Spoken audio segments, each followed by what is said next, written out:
Assalamualaikum warahmatullahi wabarakatuh. Alhamdulillahilladzi ja'ala syahra ramadhana sayyidus syuhur futihat fi abwabul jannah wa ghuliqat abwabun nar. Syahrun awwaluhu rahmah wa awsatuhu maghfirah wa akhiruhu izqu minan nar. Asyhadu an la ilaha illallah wahdahu la syarikalah wa asyhadu anna Muhammadan abduhu wa rasuluhu la nabiyya ba'dah. Allahumma fasholli wa sallim ala nabiyyina Muhammadin wa ala alihi wa sahbihi wa man tabi'ahu bi ihsanin ila yaumiddin. Amma ba'du. Hadirin kaum muslimin jamaah salat subuh yang sama-sama mengharapkan rahmat dan ridha Allah Subhanahu wa taala. Salawat dan salam tiada henti kita haturkan untuk junjungan kita, uswah kita, qudwah kita, Nabi besar Muhammad sallallahu alaihi wasallam, kepada para keluarganya, para sahabat-sahabatnya, para penerus risalahnya, termasuk kita yang hadir pagi ini sampai di hari kemudian nanti. Amin ya rabbal alamin. Jamaah kaum muslimin yang berbahagia, topik yang dimintakan pada saya untuk menyampaikan kultum pagi ini adalah menepis sifat-sifat sombong dalam kehidupan kita. Saya kira bulan Ramadan ini adalah momentum yang sangat tepat ya untuk menekan, meminimalisir, bahkan menghilangkan sifat-sifat sombong tadi itu. Karena sifat sombong apabila dibiarkan dan bahkan tidak ada upaya untuk menghilangkannya, pertama dia akan menghilangkan pahala ya, ibadah kita. Yang kedua bisa menghilangkan nilai ibadah juga. Yang ketiga bisa menutup pintu taubat, dan yang paling berbahaya adalah bisa membatalkan keimanan kita.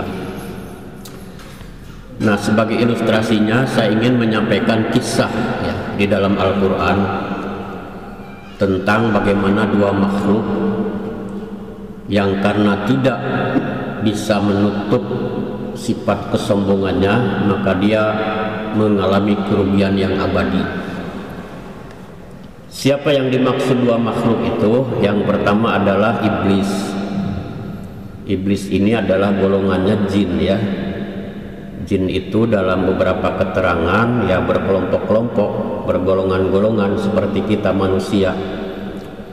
Ada iblis, ada setan, ada ifrit ya, dan yang lainnya. Nah, iblis ini adalah golongan jin yang melakukan pembangkangan, yang melakukan penolakan terhadap perintah Allah Subhanahu wa taala.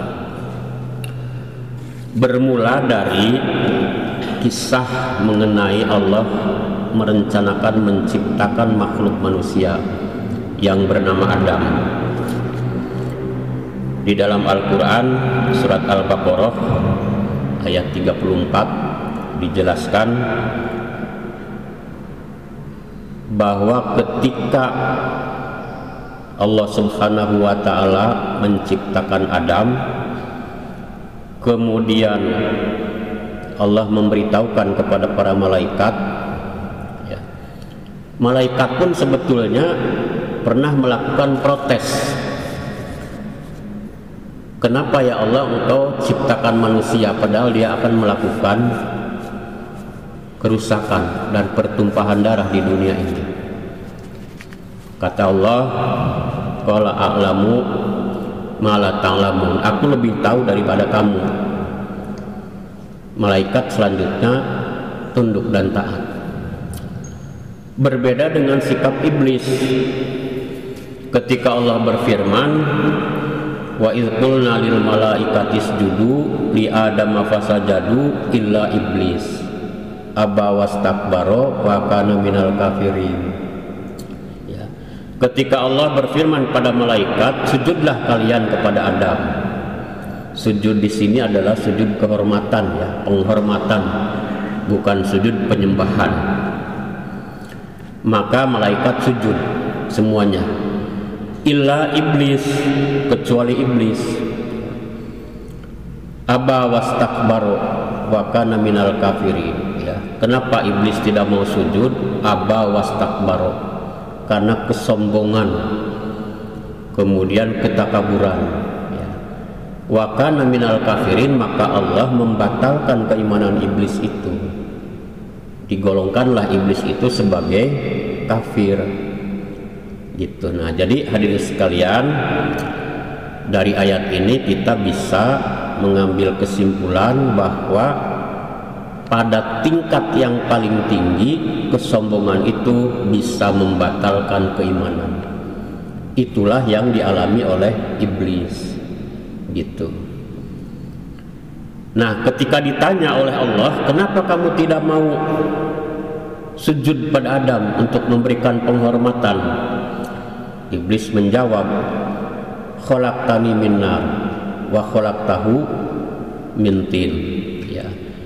Bagaimana aku bisa sujud memberi penghormatan padahal aku dibuat dari api, sedangkan Adam dibuat dari tanah.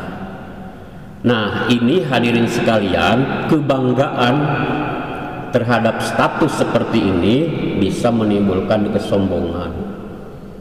Inilah yang dilakukan iblis, karena dia bangga diciptakan dari bahan api. Api itu adalah panas, ya, lambang dinamika, lambang kekuatan. Sementara Adam diciptakan dari tanah. Menurut dia, tanah itu adalah lambang kelemahan. Karena itu, maka status saya lebih tinggi. Saya tidak mau melakukan penghormatan pada Adam. Nah, jadi akhirnya Allah memberikan status wa kana minal kafirin. Dia adalah termasuk golongan yang kafir. Nah, itu yang harus diwaspadai hadirin sekalian, ya. Sekali lagi, momentum Ramadan adalah saat yang tepat, ya, bagi kita untuk, ya, melakukan upaya agar jangan sampai terlintas sedikit pun sifat sombong itu di dalam diri kita. Karena di dalam hadis ada disebutkan seseorang tidak akan dimasukkan surga manakala dalam hatinya ada tersirat rasa kesombongan walaupun sebesar biji sawi, kata Nabi, ya. Hadis ini adalah sahih. Jadi sekali lagi, ya, seseorang tidak akan dimasukkan ke dalam surga apabila di dalam hatinya itu masih tersirat rasa sombong walaupun hanya sebesar biji sawi. Itu satu contoh di mana sifat sombong bisa membatalkan keimanan. Yang melakukan adalah iblis. Yang kedua, hadirin sekalian, contoh yang juga harus menjadikan bahan renungan, bahan pelajaran untuk kita. Ini yang dilakukan oleh manusia. Manusia yang paling sombong di dunia siapa? Fir'aun. Fir'aun ini kan kita tahu, ya, kisah yang paling banyak menceritakan tentang kesombongan manusia itu adalah Fir'aun di dalam Al-Quran. Betapa dia menjadi seorang raja yang berkuasa, otoriter, ya, kejam, pembunuh, ya, penista, dan dia melakukan kerjasama 3 serangkai. Saya punya dugaan kenapa Allah begitu panjang menceritakan Fir'aun yang melakukan kerjasama 3 serangkai. Satu dengan teknokrat yaitu Haman, yang kedua dengan pengusaha yaitu Korun. Teknokrat itu ya teknokrat, pengusaha itu ya konglomerat, ya, yang bisa memonopoli segala hal. Itulah Qarun. Nah, Fir'aun untuk melanggengkan kekuasaannya itu, dia melakukan kekuatan di 3 lini itu tadi. Teknokrat itu bisa para pejabat di lingkungan dia, bisa militer, bisa segala macam untuk menopang kekuasaannya. Ya, pengusaha ya untuk menopang pendanaan pembiayaannya. Apapun yang dilakukan, hatta harus melakukan kezaliman kepada rakyat. Itulah Fir'aun. Maka panjang kisahnya itu di dalam Al-Quran. Hadirin sekalian, Fir'aun itu setelah sombong sedemikian rupa, ketika dikejar-kejar di Laut Merah, ketika dia akan tenggelam, baru dia sadar. Dia mengakui Tuhan yang disembah oleh Bani Israel, yaitu siapa? Allah Subhanahu wa Ta'ala. Kemudian dia berniat untuk bertaubat, tapi ditolak oleh Allah Subhanahu wa Ta'ala. Nah, jadi kesombongan yang tak terbatas seperti Fir'aun itu, sekalipun dia di akhir hayatnya itu ada keinginan untuk mengakui ketuhanan Allah Subhanahu wa Ta'ala, maka itu ditolak. Nah, jadi hadirin sekalian, bertobat itu bukan pada saat sudah mau sakaratul maut kayak Fir'aun. Kalau bertobat itu sudah di akhir-akhir hayat, itu tidak ada arti. Ya, maka bertobat itu ya harus jauh sebelum datangnya akhir hayat itu. Di dalam kisah itu hadirin sekalian, ketika Fir'aun ya mengejar dengan bala tentaranya mengejar Nabi Musa, kemudian Allah menurunkan mukjizat, Laut Merah itu menjadi kering seperti jalan, tapi tiba-tiba juga dicairkan kembali. Hatta iza adrakahul qaraqu qala amantu annahu la ilaha illallazi amanat bihi banu Israil wa ana minal muslimin, kata Fir'aun. Ya. Sehingga sampai pada satu saat ditenggelamkan, ya, Fir'aun berkata, qala amantu annahu la ilaha illallazi amanat bihi banu Israil. Aku beriman, aku percaya kepada Tuhan yang disembah oleh Bani Israel, yaitu Allah. Kemudian wa ana minal muslimin, dan aku termasuk orang-orang yang berserah diri, termasuk orang-orang Islam. Tapi apa kata Allah? Al-ana wa qad asaita qablu wa kunta minal mufsidin. Baru sekarang kamu menyadari, baru sekarang kamu berkeinginan untuk mengakui ketuhanan, padahal engkau telah lama ya, menjadi orang yang melakukan kerusakan di muka bumi. Nah, jadi itu hadirin sekalian yang kedua ya. Hati-hatilah bertobat ya. Sekelas Fir'aun pun yang tadinya melakukan penolakan dengan kesombongannya, tapi pada saat akhir hayat dia ada keinginan untuk menyembah Allah, tapi pada saat itu sekali lagi ditolak.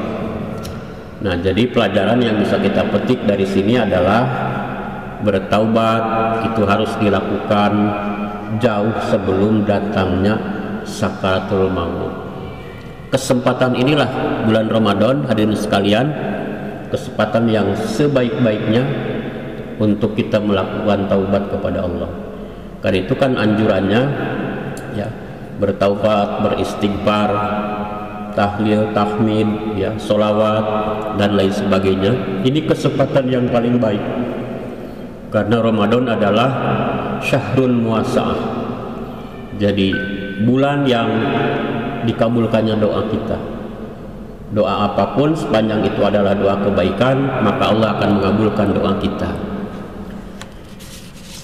Hadirin sekalian, selanjutnya saya tadi mengatakan bahwa kesombongan itu juga bisa menghapus pahala ya. Perhatikan betapa kita dianjurkan untuk melakukan sedekah, untuk melakukan infak, untuk melakukan berbagai kebaikan. Tetapi kalau sedekah, infak, berbagai kebaikan itu disertai dengan pertama menyebut-nyebut, memberitahukan, apalagi ingin diviralkan, ya. Yang kedua diikuti juga dengan menyakiti, menyinggung perasaan orang yang kita beri. Itu nilai pahalanya hilang. Allah mengingatkan, ya ayyuhalladzina amanu la tubtilu shadaqatikum bil manni wal adza. Wahai orang yang beriman, jangan kamu batalkan. Jadi artinya bisa batal, hilang itu nilai pahalanya. Sedekah kamu dengan menyebut-nyebut dan menyertai dengan perasaan, menyakiti, menyinggung perasaan yang menerima. Kan tidak sedikit ya orang ada yang mau menyumbang, mau berinfak, tapi dengan catatan harus dipampang, diumumkan, apalagi di-share di media sosial zaman sekarang ini. Itu hati-hati ya, itu bisa hilang. Nah, kenapa itu bisa dilakukan itu? Karena sekali lagi itu timbul dari rasa sombong, apalagi menyertai dengan perasaan menyakiti. Ya. Kalau tidak ada saya, kamu tidak bisa anu. Kalau tidak karena saya, kamu tuh apa? Ya. Kemudian nanti ketemu orang lain, wah saya tadi habis memberikan sumbangan. Tadi saya harus memberikan bantuan sosial. Diberitahukan di mana-mana ya. Nah, la tubtilu shadaqatikum, jangan kamu hapuskan, jangan kamu batalkan sedekahmu itu dengan dua cara tadi itu. Nah, jadi hadirin sekalian, bulan Ramadan ini adalah momentum yang paling tepat untuk memupuk rasa ikhlas kita ya, rasa ikhlas. Sebab amal apapun yang kita lakukan bila tidak disertai dengan niat yang ikhlas, maka itu adalah sia-sia ya, apalagi disertai dengan rasa sombong tadi itu. Diumpamakan hadirin sekalian, kama salu sofwanin alaihi turab fa asabahu wabilun fatarakahu solda la yaqdiru ala syai'in mimma kasab. Jadi amal ibadah baik sedekah, infak dan sebagainya apabila disertai dengan menyebut-nyebut dan melukai ya, perasaan orang si penerimanya, itu bagaikan batu licin, ada debu di atasnya, kemudian tertimpa hujan besar, hilang itu debu, tinggal batunya yang licin, tak tersisa satu sedikit pun ya. Nah, itulah amalan yang apabila disertai dengan rasa sombong tadi itu. Karena itulah makanya saya mengatakan ini bisa menghilangkan nilai pahala walaupun amalannya itu besar. Dia nyumbang ini, nyumbang itu, bantu ini dalam nilai yang sangat besar. Tapi kalau disertai dengan dua hal tadi yang itu adalah timbul dari rasa sombong, maka itu tidak ada artinya sama sekali. Nah, kemudian yang ketiga, hadirin sekalian, orang sombong itu orang yang senantiasa berkawan akrab nantinya dengan setan. Karena yang pertama menggoda itu adalah iblis. Ya. Wa may ya'shu an dzikri rahmani nuqayyid lahu syaitana fa walahu qarin. Barang siapa yang kosong dari berzikir mengingat Allah, maka nanti akan dibiarkan setan itu menyesatkan kita, dan bahkan setan itu akan selalu menjadi teman karib kita, fahuwalahu qarin. Jadi hadirin sekalian, hati-hati sekali lagi ya. Dibiarkan sifat sombong kita, setan akan terus leluasa menggelincirkan kita. Dan lebih repotnya lagi, nanti setan akan menjadi teman karib. Apalagi di era modern sekarang ini, kadang-kadang cerita tentang setan tentang hal-hal yang berbau mistik, bahkan sekarang perdukunan, peramalan, itu nampaknya hidup lagi, bergairah lagi sekarang ini. Orang cenderung dengan berbagai ramalan-ramalan. Di tengah era teknologi sudah maju seperti sekarang ini, kita untuk menghentikan hujan saja perlu dukun, ya. Untuk meresmikan sesuatu wilayah perlu dukun supaya ini aman, supaya ini aman. Ya, perdukunan itu juga bisa menghilangkan keimanan kita, ya. Jadi wa may ya'shu an dzikrir rahmani nuqayyid lahu syaitonan fahuwa lahu qarin. Hati-hati. Sekali lagi, bulan Ramadan adalah kesempatan yang paling baik untuk memperbanyak zikir, mengingat Allah. Zikir mengingat Allah itu akan menjauhkan diri kita dari godaan setan, ya. Kemudian apabila kosong, ya, tidak pernah mengingat Allah, berzikir menyebut Allah, pintu masuk setan itu leluasa. Nah, hadirin sekalian, sekali lagi saya ingin mengajak, mari kita maksimalkan ya zikir kita ini. Zikir itu ya, di samping zikir yang kita ucapkan biasa, zikir lafzi namanya, banyak ya. Dengan melihat sesuatu ya, ciptaan Allah, alam semesta, dari mulai tumbuh-tumbuhan, pohon, air, udara, angin, bila kita renungkan itu semua, itu kita berzikir ya. Kata Ibnu Athaillah ya, bagi barang siapa yang sudah mengenal al-haq ya, maka dia akan melihat Allah pada segala sesuatu ya. Man arafal haqqu fasyahadahu lillah. Barang siapa yang sudah mengenal al-haq, al-haq itu adalah Allah, maka melihat apapun kita seolah-olah melihat Allah. Perhatikan, kita melihat pohon-pohonan ya, sayuran, tumbuh-tumbuhan. Kalau kita merenung betapa besarnya kekuasaan Allah di situ, itulah zikir kita. Sehingga di dalam surat Qaf itu ada disebutkan tabsiratan wa zikra likulli abdin munib ya. Jadi kalau kita mau merenungkan apapun, maka itu sebagai tabsirah, pelajaran, peringatan pada kita bagi orang-orang yang ingin kembali kepada Allah. Itu.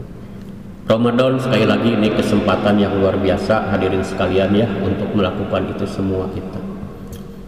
Jadi bagi siapapun yang sudah mengenal al-haq istilahnya, maka dia akan menyaksikan Allah dalam setiap apapun yang dia lihat.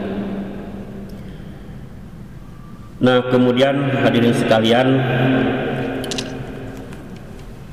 kalau tadi bisa menghilangkan pahala ya, malah pada tingkat yang lebih tinggi dari itu, kesombongan itu juga bisa menghilangkan ya ibadahnya itu sendiri. Walaupun dia lakukan, itu sepertinya tidak ada apa-apanya. Coba kita perhatikan surat Al-Ma'un ya. Wawailul lil musallin allazina hum an salatihim sahun wallazina hum yuraun. Ya. Yuraun, riya. Salat pun apabila dilakukan secara riya, maka salat itu tidak ada artinya. Si pelakunya malah masuk neraka. Fawailul lil musallin, masuk neraka, bukan mendapatkan pahala, bukan mendapatkan rewardnya.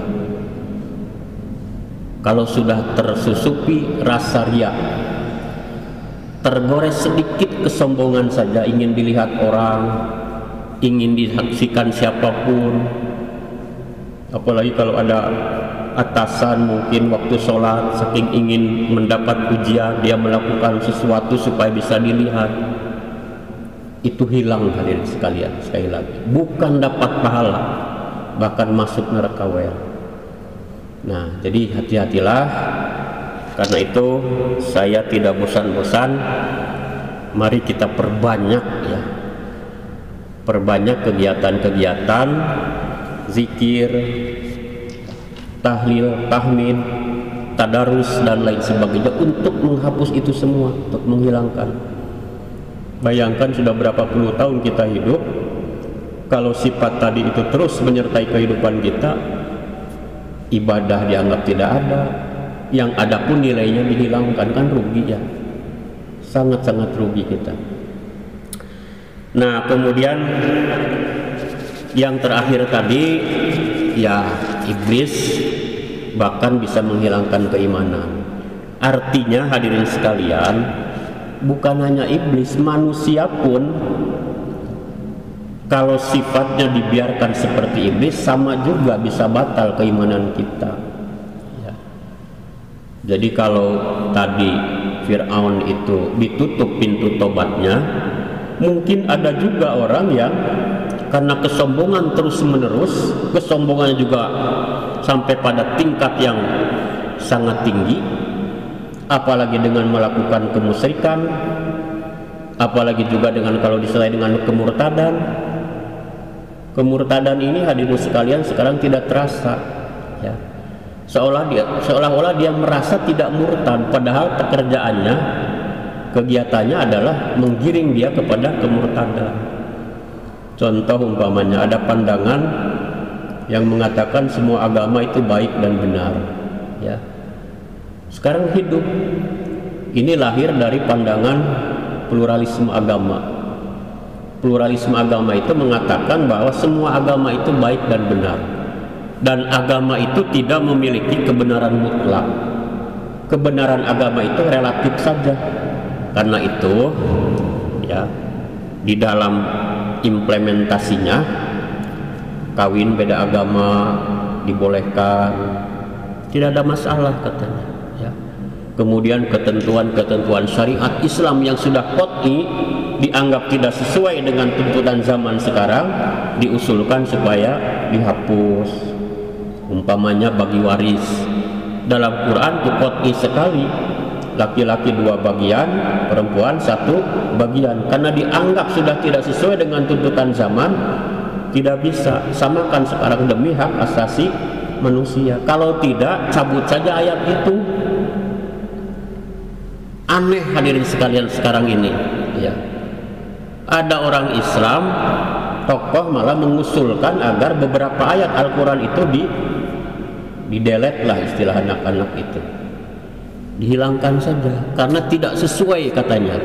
Ayat ini hanya sesuai dengan zaman dulu waktu zaman Nabi, sekarang sudah ketinggalan, karena itu hapus aja. Dia agamanya Islam. Nah hadirin sekalian, sudah ada sekarang praktek keagamaan yang rancu ya, yang rancu. Ada seseorang yang 4 bulan dia beragama Islam, melaksanakan syariat Islam. Nanti 4 bulan dia melaksanakan ajaran agama Kristen. 4 bulan lagi nanti dia Hindu, Buddha, terus begitu. Dianggap itu keberagamaan yang baik. Merasa tidak keluar dari Islam. Inilah Islam katanya. Islam itu adalah damai. Karena itu keberagamaan itu harus bersama-sama. Hadirin sekalian, itu kan sudah jelas ya. Sudah jelas itu adalah bentuk-bentuk kemurtadan. Tapi orang tidak merasa ya, tidak merasa. Iblis itu dibatalkan keimanannya hanya melanggar 1 perintah Allah, memberi penghormatan pada Adam. Sekarang manusia ya, kita introspeksi lah, berapa kali kita melakukan pelanggaran, apalagi orang macam tadi itu melakukan penentangan ya. Allah itu memandang Islam itu adalah agama yang paling, inna dina indallahil Islam. Sekarang ada keyakinan bukan hanya Islam, semua agama itu baik dan benar. Bukankah itu pembangkangan, penolakan? Kira-kira hadirin sekalian, apa sama nggak dengan iblis itu? Iblis itu hanya 1, tidak mau melakukan sujud penghormatan pada Adam. Maka kata Allah, wa kana minal kafirin, kamu kafir. Sekarang ya, merayakan hari besar keagamaan. Sekarang sudah bareng-bareng masuk dalam wilayah ritualnya. Nggak apa-apa katanya, ini baik. Nah, inilah hadirin sekalian yang harus kita renungkan, perhatikan. Mari bulan puasa ini, di samping kita berlomba ya, berburu berbagai pahala yang digelontorkan seolah-olah oleh Allah Subhanahu wa taala itu, yang terpenting kita melakukan pemurnian tauhid. Apapun ibadah, kalau tauhid kita tidak murni, maka itu akan sia-sia. Tauhid yang tidak murni itu sangat mungkin ya berlaku manakala sifat sombong itu hidup dalam diri kita. Ini saya sengaja menyampaikan bahan renungan untuk kita semua. Sekali lagi, mari kita perkuat, karena di khutbah Rasul ketika menjelang Ramadan, di bagian terakhirnya itu ada pesan, perbanyak 4 perkara katanya. 2 perkara yang disenangi Allah, 2 perkara untuk kepentingan kamu. Apa 2 perkara yang disenangi Allah? Pertama, katakan tidak ada Tuhan selain Allah. Ya, tentu dengan pengertian yang luas. Itu tauhid, keimanan, perkuat. Ya. Yang kedua, ya mohon ampun. Yang ketiga, untuk kepentingan kamu sekalian, kepentingan kamu sekalian, mintalah surga. Dan yang terakhir adalah minta perlindungan dari api neraka. 4 hal, tapi yang pertama adalah katakan tidak ada Tuhan selain Allah. Artinya tauhid, teologi, keyakinan. Bagi kita, tauhid itu adalah intinya mengesahkan Allah, taat kepada Rasul, mengakui Islam sebagai agama yang paling lengkap dan sempurna. Mudah-mudahan hadirin sekalian, ibadah puasa kita mengantarkan kepada kesadaran seperti itu. Walaupun tantangannya luar biasa hari ini. Itu yang bisa saya sampaikan, mudah-mudahan bermanfaat, dan mohon maaf atas segala kekurangannya.